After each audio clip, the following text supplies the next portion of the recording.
Hey, c'est la Minute Pia Pia.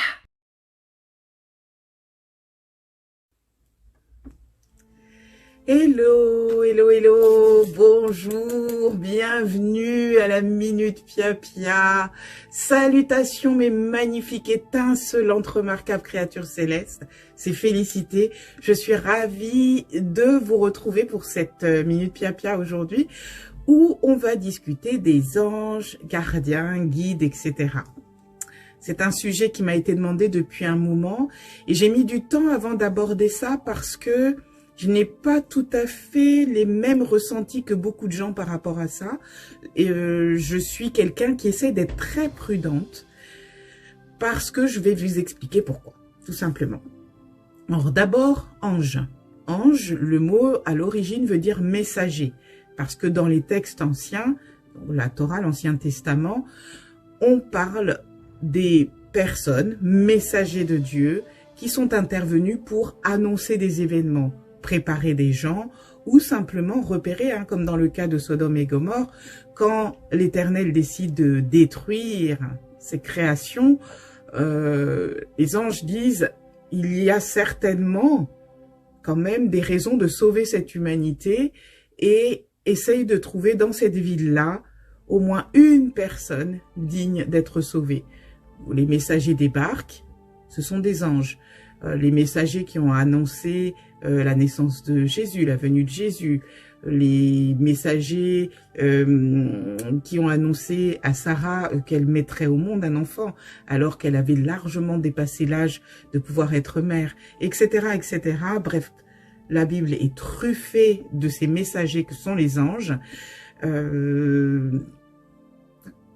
Voilà quoi, ce sont les messagers. Alors on ne parle pas de guides, vous avez vu, ce sont les messagers principalement. On ne dit pas qu'ils sont à côté de la personne en permanence, comme c'est devenu petit à petit avec la notion de l'ange gardien.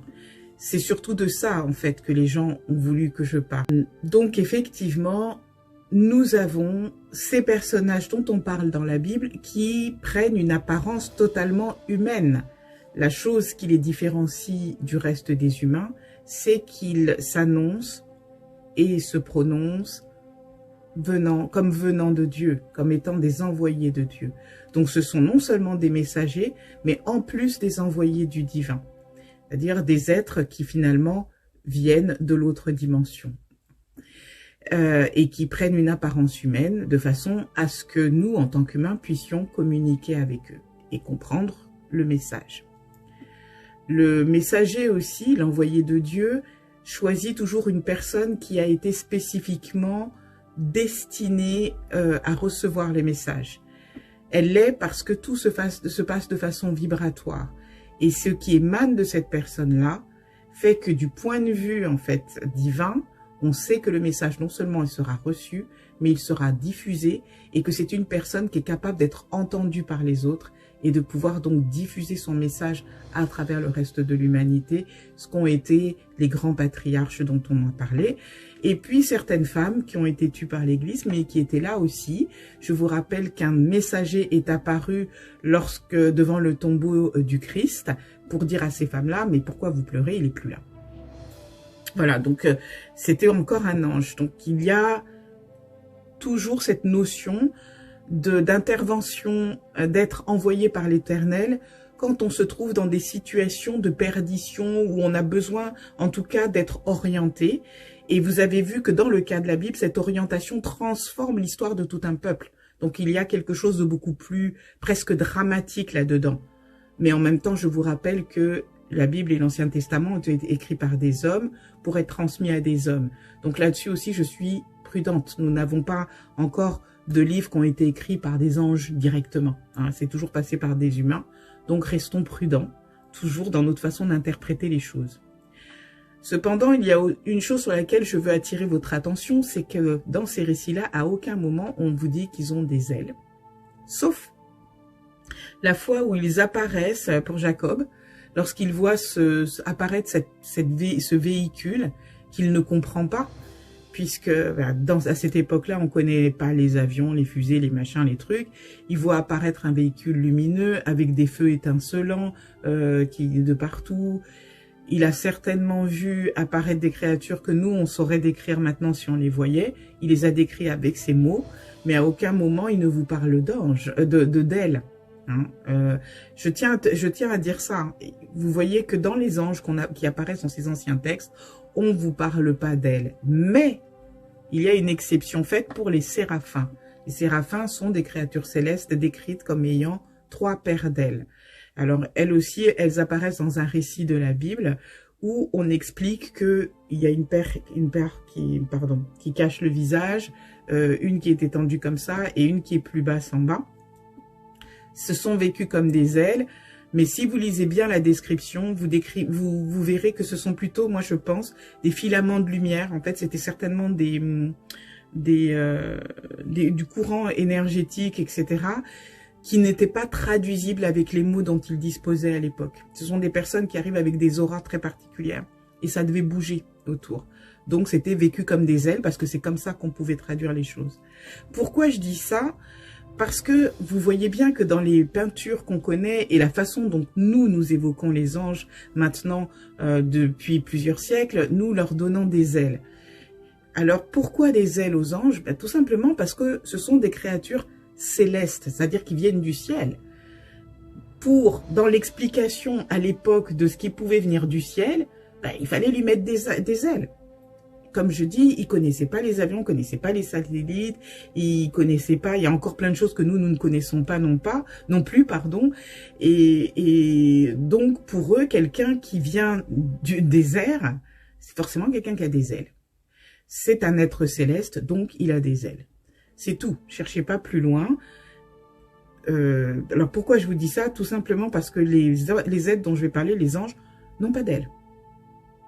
J'ai eu cette chance, j'ai été bénie, je pense, d'en avoir croisé dans ma vie à des moments où, alors ça n'a pas pris l'ampleur des personnes que j'ai citées de la Bible, mais où il fallait que je fasse des choix importants et je m'égarais. Donc à chaque fois, j'ai eu la chance de croiser la route de ces créatures célestes qui soit me rassuraient, c'était des moments où j'étais vraiment très très mal psychologiquement, ou soit me réorienter parce que je m'étais un peu éloignée de ce que je devais faire. Et ce sont pas des personnes qui interviennent à travers des soins énergétiques, ça n'a rien à voir avec ça. Ce sont des gens qui vont venir vers vous. J'ai eu un autostoppeur, j'ai une personne dans un magasin, l'autre personne aussi c'est dans un magasin, l'autre c'était dans le métro, qui viennent et qui vous parlent directement. Vous découvrez que ce sont des anges quand vous voulez vous retourner pour dire merci ou simplement 2 secondes pour voir où va la personne et elle a disparu, ce qui est inexplicable. Par exemple, quelqu'un qui disparaît dans un wagon de métro alors qu'elle était là devant vous et qu'il n'y a pas eu d'arrêt, il y a quand même il y a un truc. Donc voilà, j'ai eu ce bonheur-là et je pense que c'est pas pour rien maintenant que je vous en parle, c'est que j'ai pu constater, et souvent quand ça m'est arrivé, j'étais toujours avec quelqu'un d'autre. Ce qui fait et c'est souvent l'autre, quelqu'un qui me dit, ça devait être un ange. Parce que la personne était témoin de ça. On a parlé à quelqu'un, il y a eu un truc, et la personne disparaît. Et le fait d'avoir compris que ce sont des courants d'énergie qui vont s'incarner à un moment donné pour pouvoir venir devant nous aider à reprendre la bonne direction, à reprendre du poil de la bête, à retrouver la foi, fortifier notre foi. Voilà le travail à la base de ces conseillers, envoyés divins. C'est vraiment ça. C'est-à-dire, en général, ils viennent vers vous quand vous savez que vous avez des choses à accomplir dans cette vie-ci et que vous perdez pied ou vous vous éloignez. Ils viennent. Il y a 2 façons de venir. Quand ils venaient comme ça, j'avais pas demandé de l'aide. Donc, clairement, j'étais en train vraiment de me gourer ou en train de couler, il fallait faire quelque chose. Et puis, ils peuvent venir aussi quand vous les appelez. Et ça, ce sont les anges conseillers, les anges gardiens. C'est-à-dire que c'est l'ange ou les anges qui sont affiliés à vous en tant que personne pour vous aider à naviguer dans ce monde matériel. Alors vous allez me dire, dites-le moi donc, mes félicités, quelle est la différence entre un guide et un ange gardien? Oui, il y en a une. Il y en a une parce que le guide, c'est quelqu'un qui a été comme vous actuellement, c'est-à-dire quelqu'un qui a mené une existence terrestre en tant qu'être humain sur cette planète. En tout cas, qui a vécu une existence terrestre. Là aussi, on va aborder d'autres sujets, mais bon. L'ange gardien, lui, n'a jamais été incarné. Alors vous dites, mais tu viens de me dire qu'il apparaît, il apparaît devant toi et tout, tu l'as vu en tant qu'être humain. Oui, c'est ponctuel, mais il n'est pas là pour vivre une vie. Il va pas aller au café du coin prendre une bière, si vous voulez. Vous voyez ce que je veux dire? La fonction du guide, c'est comme son nom l'indique, hein, c'est de vous guider, à la différence de l'ange gardien, parce qu'il connaît les contraintes de la physicalité, parce qu'il a marché un petit peu dans vos chaussures. C'est quelqu'un qui est capable de vous écouter, de vous comprendre et de vous conseiller en fonction de ce qu'il sait être vrai sur cette planète. L'ange gardien ne va pas tenir compte forcément des obstacles puisque lui lit les énergies, il a votre trajet de vie en entier et surtout il a l'aval divin. Donc c'est autre chose. Lui, il vous connaît sur des vies et des vies et des vies et des vies. Et il sait qui vous êtes, votre nature profonde. Le guide sait qui vous êtes, ça n'est pas le souci.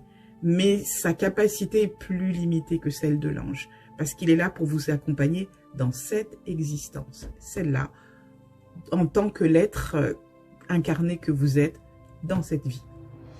Bon, j'espère que c'est clair.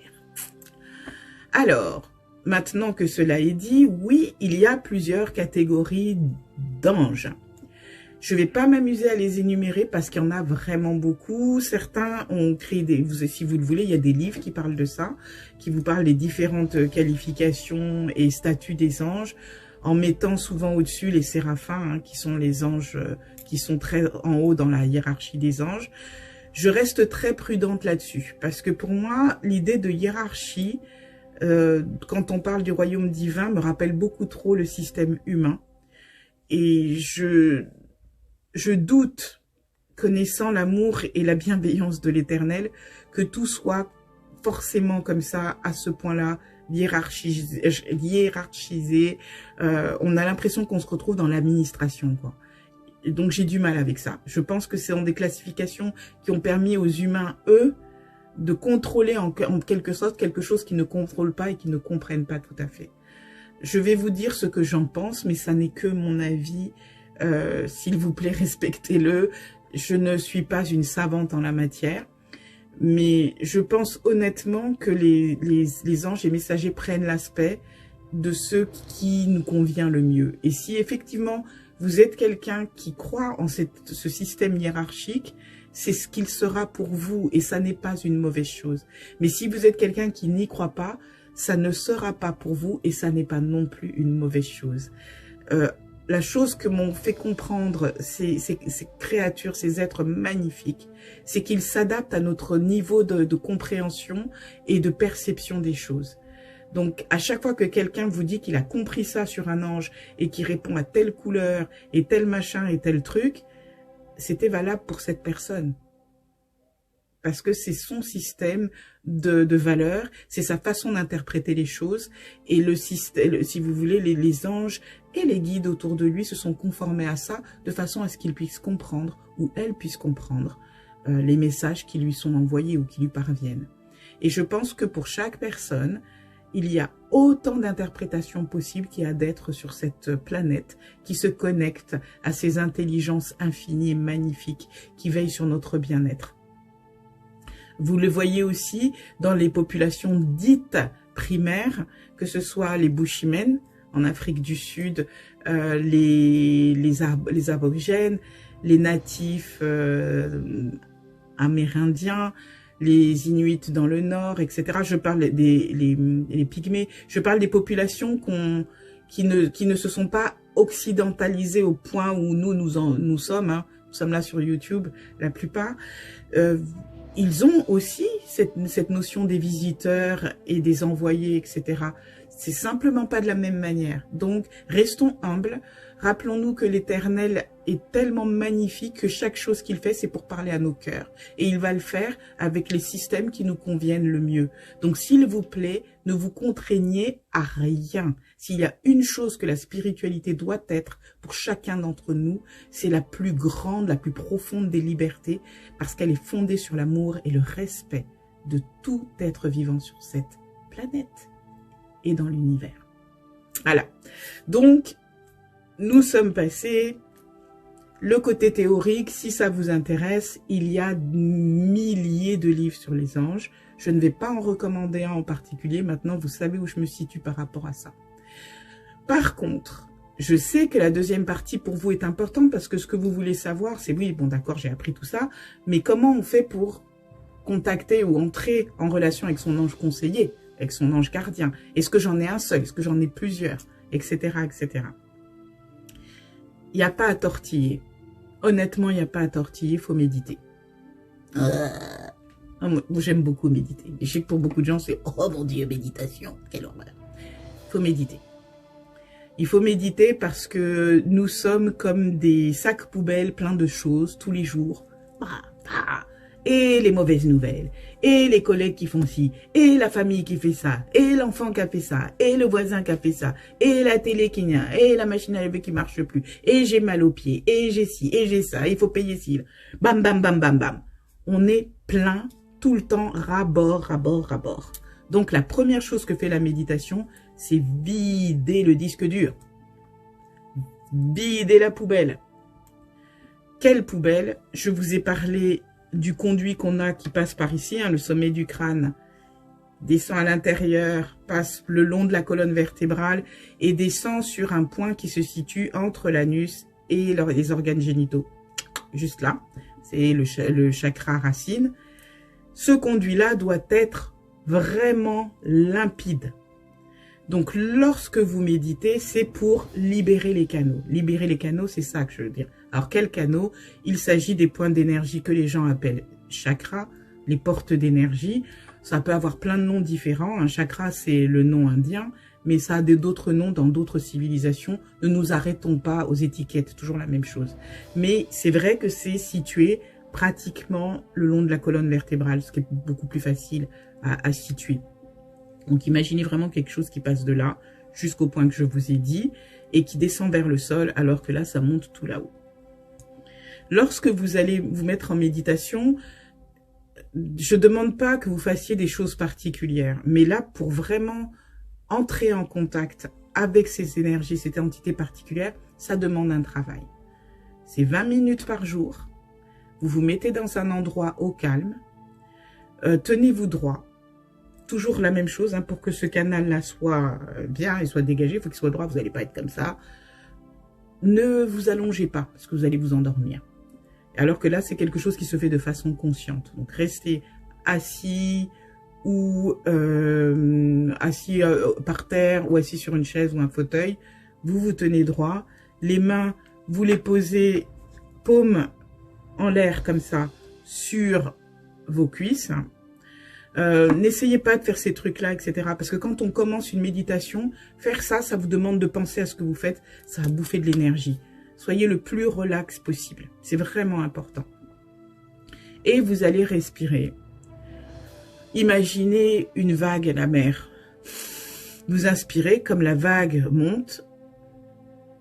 Et vous savez qu'elle reste au moins 2 secondes comme ça. Donc 1, 2 et vous expirez, la vague se retire. Et 1, 2 et la vague remonte. 1, 2. 1, 2. 20 minutes comme ça. Je sais, c'est pas rigolo. Surtout que pendant les 20 minutes, vous allez penser à plein de choses. Tout ce qui est dans le sac poubelle. Alors, dès que les choses vont revenir, 20 minutes. Oh, dis donc, je devais téléphoner à un tel. Vous dites merci. Vous le dites mentalement. Hein, vous ne dites pas à voix haute. Merci. Dès que vous allez dire merci, le truc va s'effacer de votre tête. Oh, un tel aurait pas dû me dire ça aujourd'hui. Merci. Oh, il faudrait que je m'achète une paire de bottes. Merci. Qu'est-ce que je vais manger ce soir? Merci. Et on continue à chaque fois à respirer. 1, 2. 1, 2. Si vous n'arrivez pas à faire le 1, 2, ne le faites pas. Mais pensez à la vague. Une autre chose, une autre astuce pour vraiment rester concentré sur la respiration, c'est penser à l'air qui rentre. Quand l'air rentre, il est froid. Pensez au froid. Sentez-le. Sentez vraiment le froid. Soyez vraiment dans votre corps. Et quand vous expirez, vous avez vu, pas de bouche ouverte, hein, vous expirez avec le nez. Maintenant, l'air est chaud. Il a ramassé plein de trucs. Il est beaucoup plus chaud. Alors, il n'est pas brûlant, hein, il est tiède. Donc, vous avez air froid, air tiède. Ça aide beaucoup à se concentrer. 20 minutes. Mettez un minuteur, mettez un réveil, mettez un truc. Pas 10 minutes, pas 15, 20. 20, c'est un chiffre magique. Et puis, c'est surtout qu'il faut, c'est le temps qu'il faut pour commencer vraiment à faire le vide.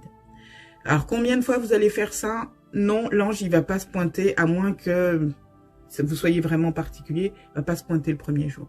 C'est pas comme ça que ça va se passer. Ça peut prendre des semaines. Ça peut prendre des mois. Ça peut prendre... Non, ça prend pas des années. Si vous le faites régulièrement, ça prend pas des années.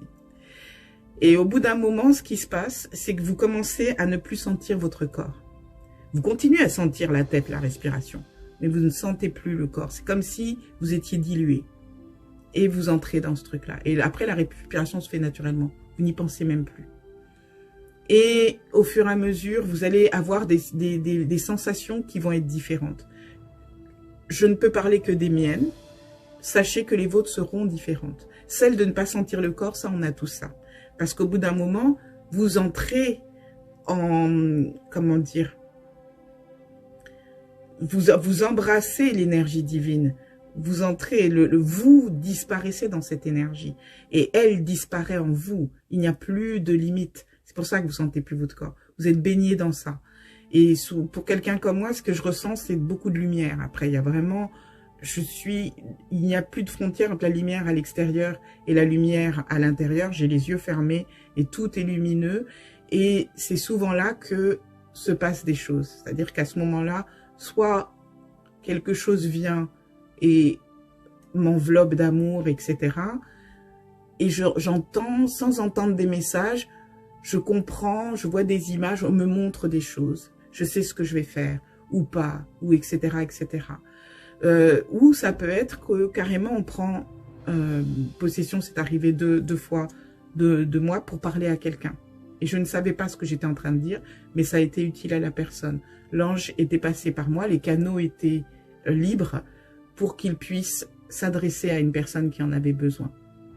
Donc ça aussi, si vous avez cette capacité d'être un channel, c'est ça qu'on appelle un médium. Médium, c'est quelqu'un qui a cette capacité de se vider de son ego, de lui, pour laisser la place au divin, et le divin peut s'exprimer. Et si vous avez cette capacité-là, en faisant ces méditations de 20 minutes, ça va se développer de plus en plus, et ça va vous permettre d'aider beaucoup de gens autour de vous. Voilà, ça c'est un des moyens, enfin c'est pas un des moyens, c'est le moyen de contacter, d'entrer en contact avec les anges conseils.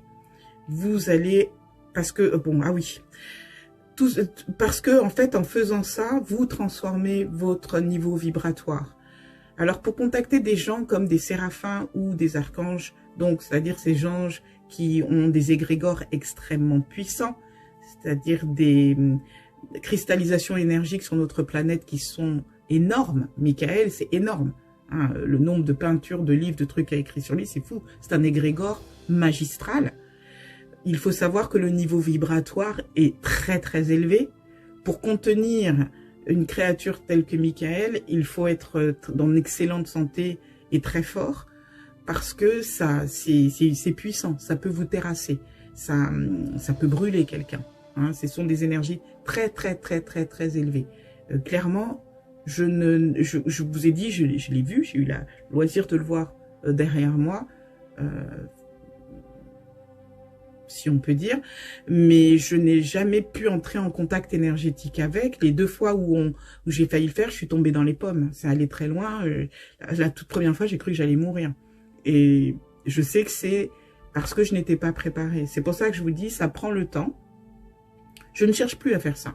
Je ne cherche plus à contacter. Je préfère faire comme je l'ai fait avec vous, les incantations, comme tout un chacun. Ça se passe bien. Mais il faut savoir que si vous voulez atteindre des gens comme Métatron, des créatures telles que Métatron, Michael, Gabriel, etc., quand vous allez faire ces méditations dont je vous parle, il va vraiment falloir beaucoup être assidu et vous vider de vous-même. Beaucoup. C'est important de les faire dans ce cadre-là parce que vous êtes dans un cadre divin. quand vous faites ça, appelez toujours d'abord la lumière divine. C'est une chose que j'ai oublié de dire.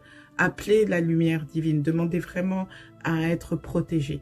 Il ne s'agit pas de laisser rentrer n'importe quoi. Et lorsque vous allez faire cette respiration, vous allez vibrer à de très hautes fréquences. C'est ça qui va permettre petit à petit d'établir la relation avec ces créatures magnifiques qui sont là vraiment pour notre plus grand bien. J'espère que j'ai été claire. Je pense que j'ai dit beaucoup de choses et peut-être pas assez. Je n'ai pas fait de plan parce que je voulais que ce soit naturel et fluide avec ce que je sais. Je suis pas là pour donner des cours. Je suis là pour qu'on discute. Qu'est-ce que je peux redire de ça sinon? Oui, alors, mettons que ça y est, vous avez fait vos respirations et vous sentez que quelque chose est là. Ça y est, vous sentez cette présence. Vous êtes dans cette espèce d'aisance. Vous pouvez demander, c'est toujours la même chose qu'on demande, quel est ton nom? D'abord, combien êtes-vous? La réponse va vous venir, comme ça par la sensée. Et quel est ton nom? Comment tu t'appelles? Et ça peut être une chanson qui va venir. Ça a été le cas pour une de mes copines. Elle a eu la chanson de Toto Africa. Donc c'est comme ça qu'elle a su que son ange gardien, son ange conseil, il se fait appeler Toto. Voilà. Et puis d'autres, c'est d'autres. À vous de voir, les choses vont venir. On va vous orienter sur une peinture, sur un nom d'artiste, sur où il y a un nom qui va venir comme ça dans votre tête, etc. C'est le nom de code. Alors sachez que vos anges gardiens, anges conseils n'ont pas de nom. D'accord? C'est nous qui leur donnons des noms. Ce sont des noms de code. C'est avec ces codes, comme diraient les jeunes autrefois dans les années 80, là, ce sont les blazes. Avec ce blaze, c'est la façon dont, par exemple, Félicité va identifier telle énergie, elle l'appelle comme ça. Donc, quand je me connecte à cette énergie avec ce blaze-là, cette énergie, c'est que c'est Félicité qui la contacte. D'accord? Elle n'a pas forcément le même nom, la même appellation avec une autre personne. Mais il peut avoir, comme les Abraham, la même appellation avec des millions de personnes. Ça n'est pas un problème, parce que ces entités-là n'ont pas de nom. Ce sont des fréquences énergétiques particulières que nous contactons, sur lesquelles nous nous alignons, avec lesquelles nous entrons en relation pour développer telle ou telle chose dans nos vies, ou pour d'autres autour de nous. Voilà, la Minute Pia-Pia, c'est terminé pour aujourd'hui. J'espère que ça vous a aidé. C'est un sujet qui est vraiment passionnant. Je vous encourage à faire ces méditations. Faites-le. Moi, je fais ça tous les jours. Je fais toujours un minimum de 20 minutes. En général, je fais 1 heure. C'est une façon d'être connecté tout au long de la journée. Et si vous le faites régulièrement et que vous entrez en connexion, vous allez voir comme ça va être formidable, que quelquefois vous arrivez à lire, et de plus en plus ça m'arrive, vous lisez dans la tête de la personne en face. Spoiler alert, quand vous lisez dans la tête d'une personne en face, ne lui dites pas tout ce que vous apprenez. C'est hyper intéressant de savoir ce que les gens vous cachent et de continuer à les écouter. Voilà. Et puis, ça nous apprend aussi à accepter les gens tels qu'ils sont. Voilà. Mais moi-même, je ne suis pas parfaite. Donc, je vois pas pourquoi j'attendrais que mon entourage le soit. Ce serait quand même un petit peu exagéré. Alors, je vous souhaite le meilleur. Je dis bienvenue aux nouveaux abonnés. Je vous remercie de faire confiance au contenu de cette chaîne. Allez-y, servez-vous. C'est cadeau. On se dit à la semaine prochaine. Prenez bien soin de vous. Prenez bien soin des gens que vous aimez. Et les autres, mais alors laissez-les à l'Éternel qui recyclera tout ça. Toute cette sma-là. D'ici là,